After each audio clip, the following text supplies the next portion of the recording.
Karong magdumal na krimen sa Davao City, patay po ang mag-asawa at isa nilang anak matapos pagbabarilin at pagsasaksakin. Nakaligtas naman ang kanilang bunso at naituro ang mga kaanak na nasa likod ng krimen. Ngayong gabi, ulila ng matutulog ang 4 na taong gulang na bunso ng pamilya Edar. Wala na ang kanyang mga magulang at 12 taong gulang na kuya dahil pinagbabaril at pinagsasaksak sa sarili nilang bahay sa Toril, Davao City kanina madaling araw.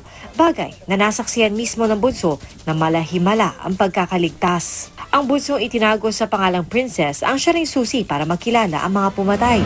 Ang mga tsuhing si Romulo Toleron na nahuli na at si Nilo na hinahanap pa. Ingon anak kay kun murag wa kay pag ibanghod nako ng babae. Pag umangkon nako na si Juan kanang bata. Makabuhat ka anak. Ayon sa pulisya, posibleng away umano sa lupa ang motibo sa krimen. Tungod sa yuta niya, murag yuta lagi. Antod karon nga murag nag-agi na sila dumot. Nahaharap sa reklamong murder ang magkapatid na suspect.